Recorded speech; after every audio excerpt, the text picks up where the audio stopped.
Good morning viewers. Welcome to Judicial Study Center.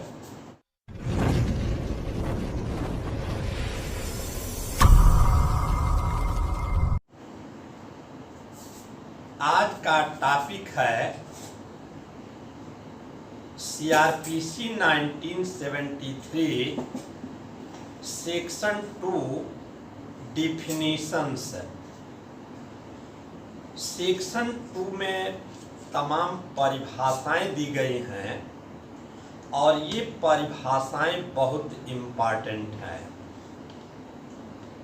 पूरे दंड प्रक्रिया संहिता में 484 सेक्शन दिए गए हैं और जब आप दंड प्रक्रिया संहिता पढ़ते हैं तो सेक्शन 2 में जो डिफिनीशन दी गई है वही शब्द बार बार उसमें प्रयोग किया गया है, जैसे bailable offence, non bailable offence, cognizable offence, non cognizable offence, investigation, inquiry, trial, police report, summon case, warrant case, discharge, acquittal, compoundable offence, non compoundable offence. ये लगभग सेक्शन में ये सब शब्द आपको मिलेंगे। तो दंड प्रक्रिया संहिता को अच्छे ढंग से समझने के लिए सबसे पहले जो सेक्शन 2 है, जो परिभाषा खंड है, उसको जानना बहुत महत्वपूर्ण है। एग्जामिनेशन पॉइंट ऑफ व्यू से भी सेक्शन 2 बहुत इम्पॉर्टेंट है। परिभाषा खंड पर शॉर्ट नोट्स लिखने के लिए आता है। इंटरव्यू में इस पर सवाल पूछे जाते हैं, इसलिए सेक्शन 2 बहुत इम्पॉर्टेंट सेक्शन है। तो आज डिफिनीशन में सबसे पहली जो परिभाषा आपको बताएंगे वो है सेक्शन 2A। बेलेबल ऑफेंस को इसमें डिफाइन किया गया है और सेक्शन 2A में बेलेबल ऑफेंस को डिफाइन करते हुए कहा गया है कि जमानती अपराध से तात्पर्य ऐसे अपराध से है जिसको संहिता की प्रथम अनुसूची में जमानती के रूप में दर्शाया गया है या अन्य तत्समय प्रवृत्त विधि द्वारा उसको जमानती बनाया गया है और वह अजमानती अपराध नहीं है, तो उसको जमानती अपराध कहा जाएगा।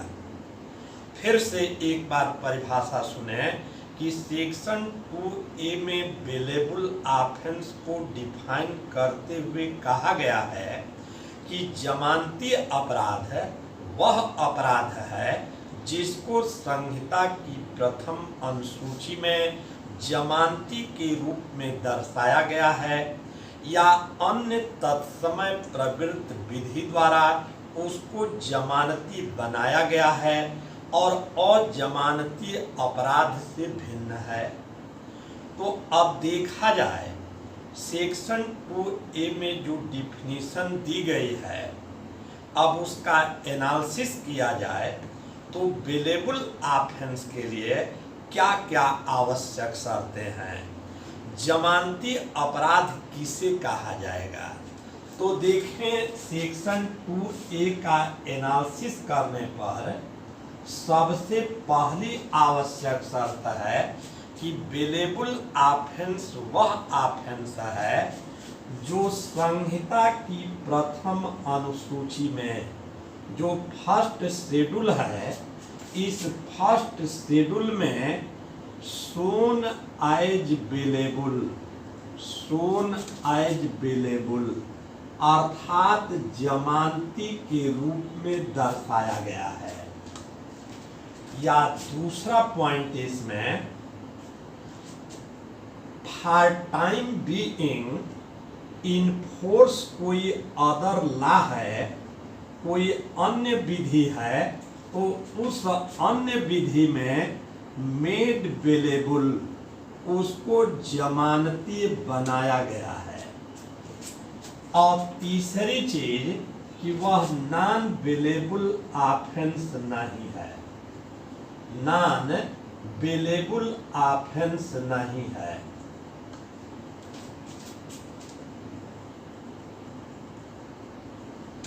तब इसी को जमानती अपराध कहा जाएगा। जमानती अपराध क्या है कि जमानती अपराध वह अपराध है जिसको संहिता के फर्स्ट शेड्यूल में सोन एज बेलेबल जमानती के रूप में दर्शाया गया है, या कोई अन्य तत्समय प्रवृत्त विधि है for time being in other force law, उसमें उसको जमानती बनाया गया है। और तीसरी चीज की और जमानती अपराध नहीं है, तब इसी को बेलेबल ऑफेंस कहा जाएगा। अब नॉन बेलेबल ऑफेंस किसे कहा जाएगा, तो सेक्शन 2A में जो बेलेबल ऑफेंस की परिभाषा दी गई है उसी से स्पष्ट होता है कि अजमानती अपराध के अंतर्गत वे अपराध आते हैं जो जमानती अपराध नहीं होते हैं। अर्थात जो बेलेबल ऑफेंस नहीं होता है वह सारा ऑफेंस नॉन बेलेबल ऑफेंस के अंतर्गत आता है। लेकिन यहाँ पर देखा जाए तो ये सेक्शन 2A में जो बेलेबल ऑफेंस की परिभाषा दी गई है इससे यह स्पष्ट नहीं हो पा रहा है कि कौन सा ऑफेंस बेलेबल ऑफेंस होगा और कौन सा ऑफेंस नॉन बेलेबल ऑफेंस होगा। यदि आपको डिसाइड करना है कि कोई ऑफेंस बेलेबल ऑफेंस है कि नॉन बेलेबल ऑफेंस है, तो कैसे डिसाइड करेंगे कि कोई ऑफेंस बेलेबल है कि नॉन बेलेबल है। तो अब इसको समझने के लिए जब संहिता की प्रथम अनुसूची को आप देखेंगे तो ये जो फर्स्ट शेड्यूल दिया गया है, इस फर्स्ट शेड्यूल में अपराध को 2 भागों में बांट करके रखा गया है। एक आप देखेंगे कि भारतीय दंड संहिता में वर्णित ऑफेंस, अर्थात भारतीय दंड संहिता में वर्णित अपराध है, और दूसरा देखेंगे कि अदर्स लॉ में जो वर्णित ऑफेंस है। तो अपराध को 2 भागों में बांटा गया है। एक भारतीय दंड संहिता में वर्णित अपराध है और दूसरा अन्य विधि में वर्णित अपराध है। तो अब भारतीय दंड संहिता में वर्णित कोई भी ऑफेंस है वह बेलेबल है कि नॉन बेलेबल है, इसको कैसे डिसाइड किया जाएगा। तो इसको डिसाइड करने का तरीका बताया गया है। क्या लिखा गया है? लिखा गया है कि बेलेबल ऑफेंस वह ऑफेंस है जिसको संहिता की प्रथम अनुसूची में जमानती के रूप में दर्शाया गया है। अर्थात जब फर्स्ट शेड्यूल को आप खोलेंगे तो वास्तव में फर्स्ट शेड्यूल में कुल मिलाकर के उसमें 6 कॉलम दिया गया है, और ये जो 6 कॉलम दिया गया है इसमें जब 5वें कॉलम को आप देखेंगे तो ये जो 5वां कॉलम है, इस 5वें कॉलम में बताया गया है कि भारतीय दंड संहिता में वर्णित अपराध है बेलेबल है कि नॉन बेलेबल है। तो यदि भारतीय दंड संहिता में वर्णित कोई भी अपराध है और वह बेलेबल है कि नॉन बेलेबल है, यदि इसको डिसाइड करना है तो मात्र एक तरीका है कि संहिता की प्रथम अनुसूची को खोलेंगे और संहिता की प्रथम अनुसूची के 5वें कॉलम को देख करके यह निश्चित किया जाएगा कि वह ऑफेंस बेलेबल ऑफेंस है कि नॉन बेलेबल ऑफेंस है। लेकिन अब अन्य विधि में वर्णित कोई अपराध है और उसको डिसाइड करना है कि वह ऑफेंस बेलेबल ऑफेंस है कि नॉन बेलेबल ऑफेंस है, तब उसको कैसे डिसाइड किया जाएगा। तो अदर्स लॉ है और इस अदर्स लॉ में जो ऑफेंस वर्णित है वह बेलेबल है कि नॉन बेलेबल है, इसको कैसे डिसाइड किया जाएगा। तो संहिता की प्रथम अनुसूची में ही स्पष्ट कर दिया गया है कि अन्य विधि में वर्णित कोई अपराध है वह बेलेबल है कि नॉन बेलेबल है, इसको डिसाइड करने का सबसे पहला तरीका यह है कि यदि उस अदर्स लॉ में ही स्पष्ट रूप से इस बात का उल्लेख कर दिया गया है कि वह ऑफेंस बेलेबल है कि नॉन बेलेबल है, तो उस विधि में जो वर्णित है उसी के अनुसार उसको डिसाइड किया जाएगा कि वह बेलेबल ऑफेंस है कि नॉन बेलेबल ऑफेंस है। लेकिन यदि कोई अदर्स लॉ है और उस अदर्स लॉ में ऑफेंस का तो उल्लेख किया गया है, लेकिन यह स्पष्ट नहीं किया गया है कि वह बेलेबल ऑफेंस है कि नॉन बेलेबल ऑफेंस है, तब ऐसी स्थिति में उसको कैसे डिसाइड किया जाएगा।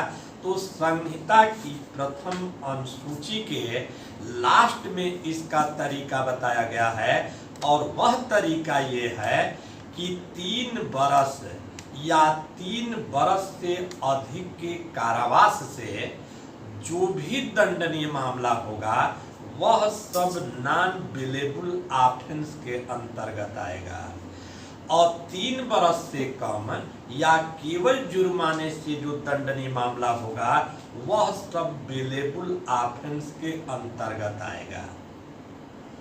तो देखें, आपको ये बताया मैंने कि कोई ऑफेंस बेलेबल है कि नॉन बेलेबल है, इसको कैसे डिसाइड किया जाएगा। तो इसके लिए आपको बताए कि ऑफेंस को 2 पार्ट में बांटा गया है। एक भारतीय दंड संहिता में वर्णित अपराध है और दूसरा अन्य विधि में वर्णित अपराध है। तो भारतीय दंड संहिता में वर्णित कोई अपराध बेलेबल है कि नॉन बेलेबल है, इसको डिसाइड करने का सिर्फ एक तरीका आपको बताए कि संहिता की प्रथम अनुसूची में जो 5वां कॉलम दिया गया है उसके अनुसार डिसाइड किया जाएगा ये ऑफेंस बेलेबल है कि नॉन बेलेबल है। अब दूसरा प्रश्न कि अदर्स लॉ में कोई वर्णित अपराध है तो वह बेलेबल है कि नॉन बेलेबल है, उसको कैसे डिसाइड किया जाएगा। तो इसके लिए 2 तरीका है।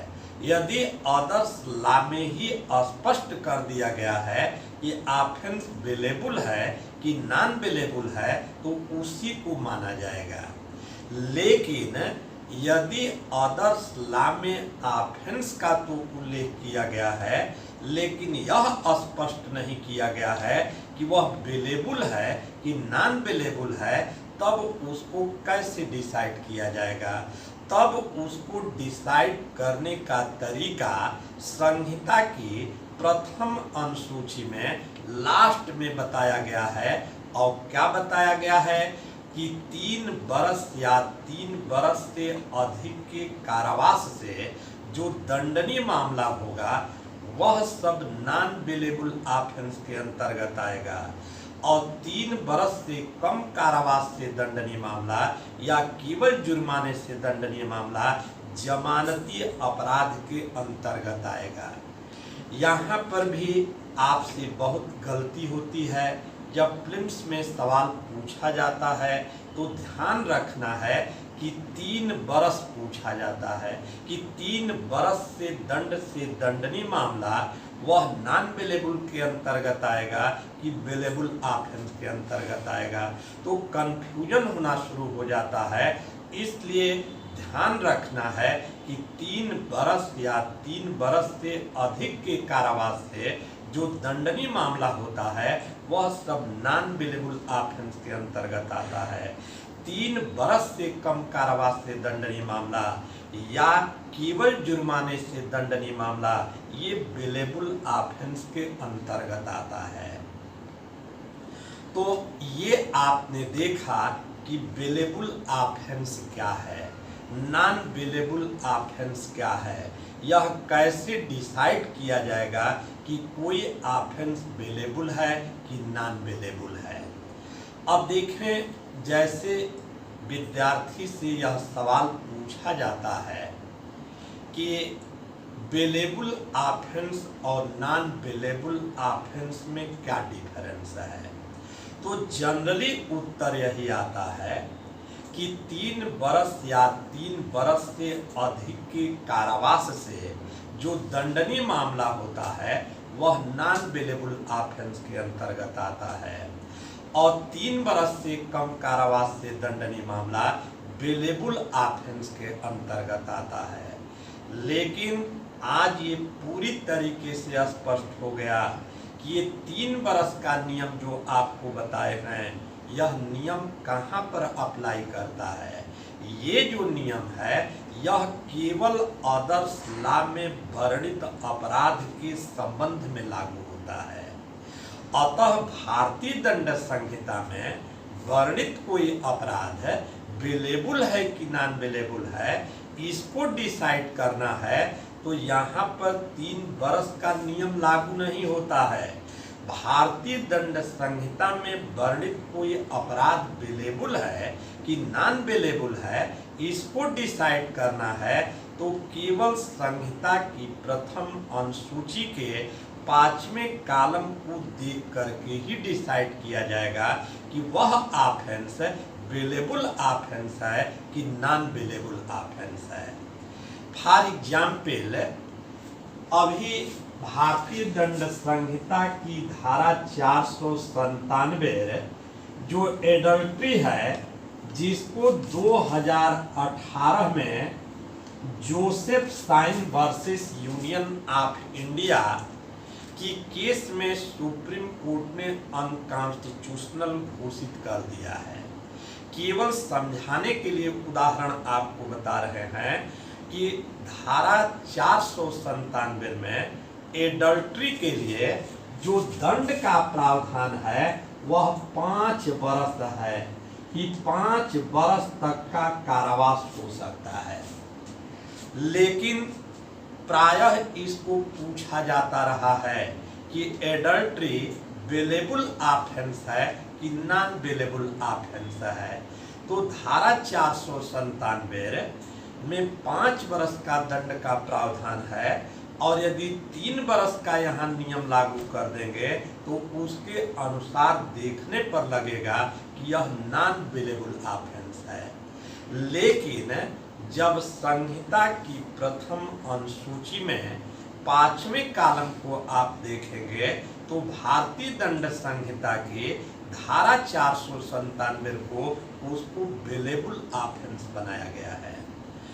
इसलिए यह पूरी तरीके से स्पष्ट है कि भारतीय दंड संहिता में वर्णित कोई ऑफेंस बेलेबल है कि नॉन बेलेबल है, तो इसको डिसाइड करने का मात्र एक तरीका है कि संहिता की प्रथम अनुसूची को देखेंगे कि उसमें क्या बताया गया है। जो बताया गया है कि बेलेबल है कि नॉन बेलेबल है तो उसी को माना जाएगा। वास्तव में जो 3 बरस वाला नियम है यह कहाँ पर अप्लाई करता है, यह केवल आदर्श लॉ में कोई वर्णित अपराध है वह बेलेबल है कि नॉन बेलेबल है उसको डिसाइड करने में ये 3 बरस का नियम लागू होता है। भारतीय दंड संहिता में वर्णित अपराध के संबंध में ये 3 वर्ष का नियम लागू नहीं होता है। लेकिन वास्तव में आप देखेंगे कि जब संहिता की प्रथम अनुसूची का क्लोज स्क्रूटनी करेंगे, गहनता से उसका अध्ययन करेंगे, तो आप पाएंगे कि कुछ अपवाद को छोड़ दिया जाए तो 3 वर्ष या 3 वर्ष से अधिक के कारावास से दंडनीय मामला आईपीसी में भी नॉन बेलेबल ऑफेंस के अंतर्गत आता है, और 3 वर्ष से कम कारावास से दंडनीय मामला या केवल फाइन से दंडनीय मामला बेलेबल ऑफेंस के अंतर्गत आता है। लेकिन यदि पूछा जाए तो जो 3 वर्ष का नियम है यह आईपीसी में वर्णित अपराध के लिए नहीं है। यह 3 वर्ष का नियम ये केवल आदर्श लॉ के बारे में ही लागू होता है। यदि आईपीसी में वर्णित अपराध के लिए 3 वर्ष का नियम आप बताना चाहते हैं तो इसमें आपको शब्द जोड़ना पड़ेगा, क्या अदरवाइज आपका उत्तर गलत माना जाएगा। आप 3 वर्ष का ही बताना चाहते हैं डिफरेंस, तो आपको बताना होगा कि कुछ अपवादों को छोड़ करके 3 वर्ष या 3 वर्ष से अधिक के कारावास से दंडनीय मामला नॉन बेलेबल ऑफेंस के अंतर्गत आता है, और कुछ अपराधों को छोड़ करके 3 वर्ष से कम कारावास से दंडनीय मामला या केवल जुर्माने से दंडनीय मामला वह बेलेबल ऑफेंस के अंतर्गत आता है। तब ये कुछ शब्द जोड़ना होगा, कुछ अपवादों को छोड़ करके या जनरली शब्द का प्रयोग करना होगा, तब तो आपका उत्तर सही होगा। लेकिन डायरेक्ट आप इसका उत्तर बताते हैं कि भारतीय दंड संहिता में वर्णित अपराध कोई है और पूछा जाए कि ये बेलेबल है कि नॉन बेलेबल है, और आप सीधे आप बताते हैं कि ऐसा अपराध जिसमें 3 वर्ष या 3 वर्ष से अधिक का दंड दिया जा सकता है तो वह नॉन बेलेबल ऑफेंस के अंतर्गत आएगा, और 3 वर्ष से कम कारावास से दंडनीय मामला या केवल जुर्माने से दंडनीय मामला जमानती अपराध के अंतर्गत आएगा। तो यह उत्तर आपका गलत माना जाएगा, क्योंकि 3 वर्ष का नियम आदर्श लॉ में अप्लाई करता है, भारतीय दंड संहिता में अप्लाई नहीं करता है। लेकिन भारतीय दंड संहिता में जो वर्णित अपराध है, जो फर्स्ट शेड्यूल है, उसका भी गहन अध्ययन करने से यही स्पष्ट होता है कि कुछ अपवाद को छोड़ दिया जाए। तो यहाँ पर शब्द आपको जोड़ना होगा कि कुछ अपवादों को छोड़ करके 3 वर्ष या 3 वर्ष से अधिक के कारावास से जो दंडनीय मामला होता है वो नॉन बेलेबल ऑफेंस के अंतर्गत आता है, और 3 वर्ष से कम कारावास से दंडनीय मामला या केवल जुर्माने से दंडनीय मामला वह बेलेबल ऑफेंस के अंतर्गत आता है। इस तरीके से ये पूरा क्लियर हो गया कि कोई ऑफेंस बेलेबल है कि नॉन बेलेबल है, इसको कैसे डिसाइड किया जाएगा। तो तुरंत अपराध को 2 पार्ट में बांटा जाएगा, एक आईपीसी में वर्णित अपराध और दूसरा अन्य विधि में वर्णित अपराध। आईपीसी में वर्णित अपराध बेलेबल है कि नॉन बेलेबल है, इसको डिसाइड केवल संहिता की प्रथम अनुसूची के 5वें कॉलम के अनुसार किया जाएगा। आदर्श लॉ में जो वर्णित अपराध है उसको डिसाइड करने का तरीका है कि 3 वर्ष या 3 वर्ष से अधिक के कारावास से जो दंडनीय मामला है वो नॉन बेलेबल ऑफेंस के अंतर्गत आएगा, और 3 वर्ष से कम कारावास से दंडनीय मामला या केवल जुर्माने से दंडनीय मामला वह बेलेबल ऑफेंस के अंतर्गत आएगा। अब यदि आपसे डिफरेंस पूछा जाता है कि what is difference between bailable offence and non bailable offence, जमानती अपराध एवं अजमानती अपराध में क्या अंतर है, तो सबसे पहला अंतर तो यही बताएंगे कि जो जमानती अपराध होता है वह सामान्य प्रकृति का होता है, जबकि जो अजमानती अपराध होता है वह गंभीर प्रकृति का होता है। दूसरा इसमें आप अंतर बताएंगे, जब चल करके दंड प्रक्रिया संहिता की धारा 436 को पढ़ेंगे, बेल पढ़ेंगे, तो वहां से स्पष्ट होता है कि जो बेलेबल ऑफेंस होता है, बेलेबल ऑफेंस में accused person as a right bail की मांग कर सकता है। बेलेबल ऑफेंस में कोर्ट का कोई डिस्क्रिएशन नहीं होता है।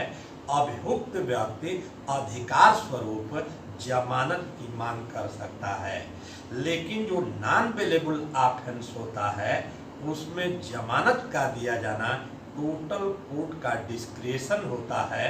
कोर्ट चाहे तो बेल को ग्रांट भी कर सकती है और कोर्ट चाहे तो बेल को रिजेक्ट भी कर सकती है। और तीसरा अंतर यदि आपको इसमें बताना है तो आपको जो अभी से पहले बताए हैं कि कुछ अपवादों को छोड़ करके 3 बरस या 3 बरस से अधिक के कारावास से दंडनीय मामला अजमानती अपराध के अंतर्गत आता है, और 3 बरस से कम कारावास से दंडनीय मामला या केवल जुर्माने से दंडनीय मामला ये जमानती अपराध के अंतर्गत आता है। अतः आज ये टर्म पूरा क्लियर हुआ क्या कि बेलेबल ऑफेंस क्या है, नॉन बेलेबल ऑफेंस क्या है, इसको कैसे डिसाइड किया जाएगा, और बेलेबल ऑफेंस और नॉन बेलेबल ऑफेंस में क्या डिफरेंस है। That's all. Kindly subscribe, like and share. Thank you.